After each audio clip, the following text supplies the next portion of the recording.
Hey there guys, and welcome to Tokyo. This is my favorite place on earth, and I'm here to bring you a very special video about the underground metal scene.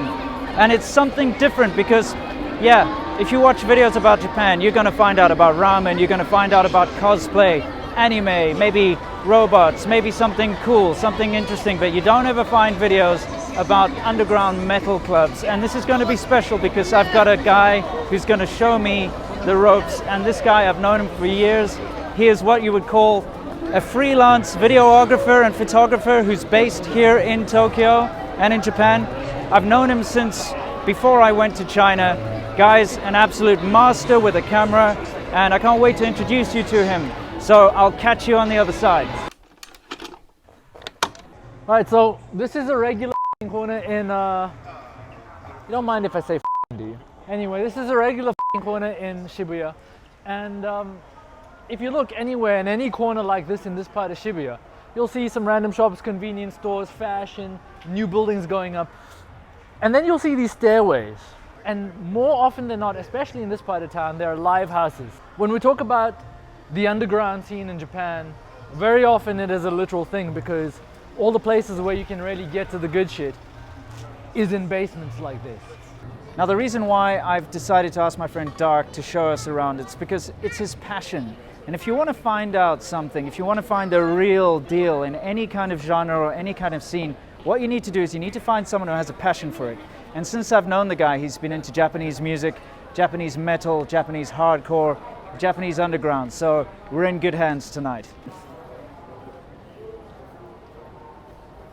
So first up, this is a regular basement, but then you start to notice some things on the wall.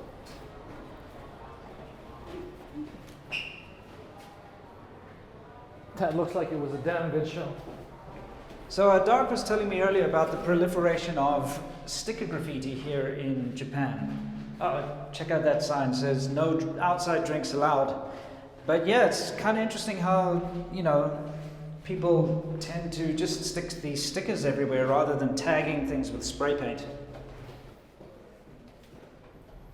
Shibuya Cyclone is one of the important live houses in the scene. If a band makes it to Cyclone, they're definitely better than crap.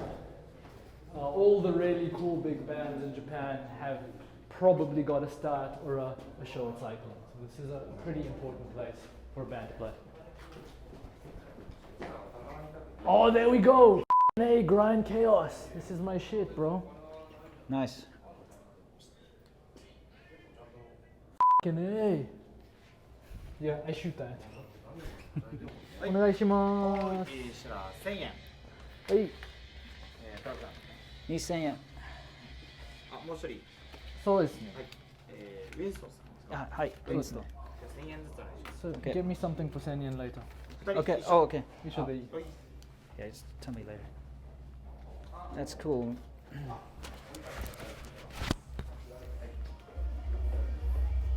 8000円のお返し。はい。And so yeah, in general in Japan, you got your drink tickets at live shows. Cool.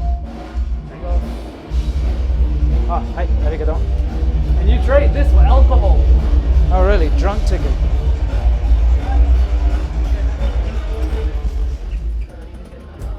And then the music is stopped. I know, that kind of spoiled the whole entrance.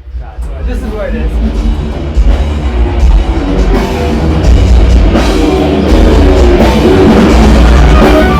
So this is what DarC does, and he went straight to work taking photos of the bands and the crowds and things like that.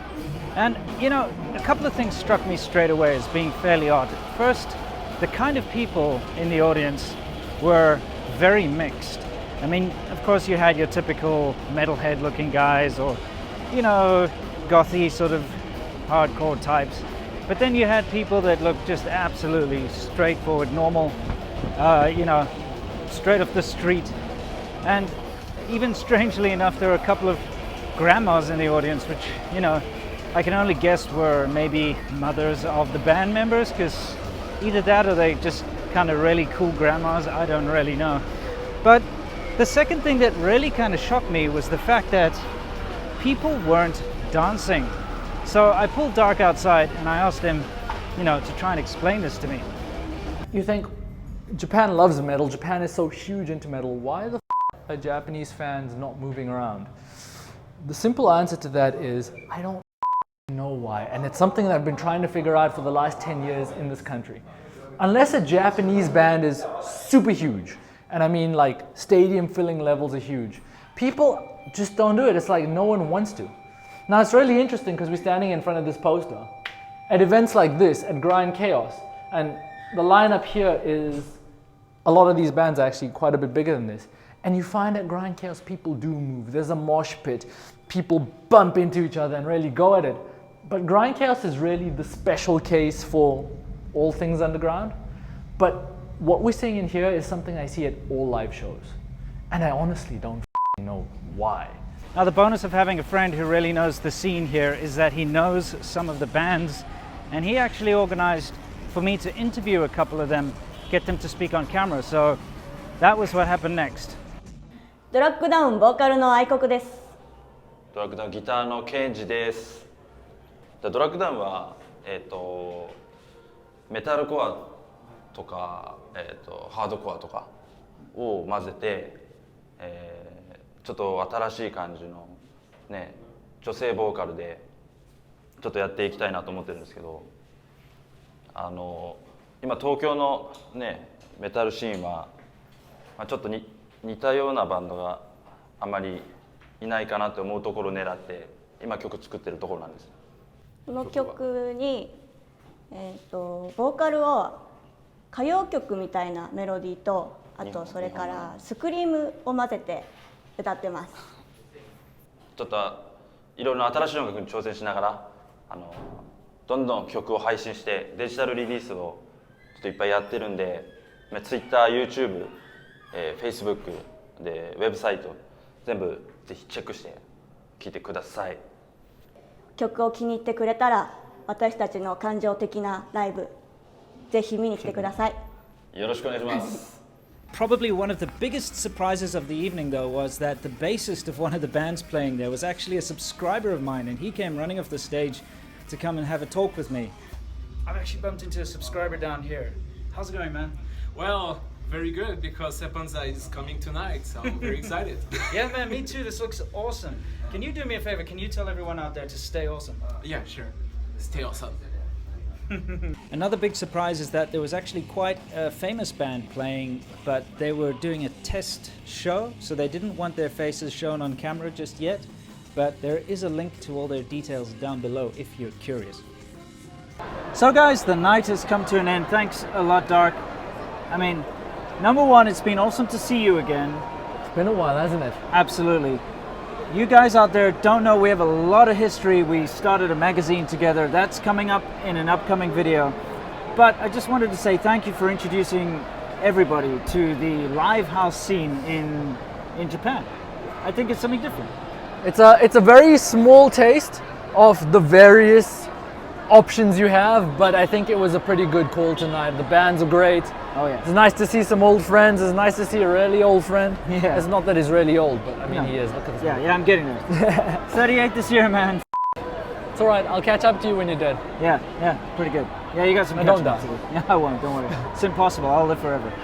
But no, seriously, it's awesome. And I hope you guys saw something different about Japan. If you guys are interested in this kind of thing, he has a fantastic Instagram, and I'm going to link it down below, but he does all these events. He goes and photographs them, he takes videos. This is my life. This is what I've always done. Back home in South Africa, the first thing I did when I came to Japan is just basically find my home amongst the crazy which share the interesting underground world that I call home. So Yeah, fantastic. I'm glad you guys came along. This is probably going to be the largest crowd that has ever seen the tiny scene that is independent metal hardcore in Japan, but you know, it was awesome. Yeah, This is awesome. thank you. And as he always says, Stay awesome. Stay awesome! Stay awesome!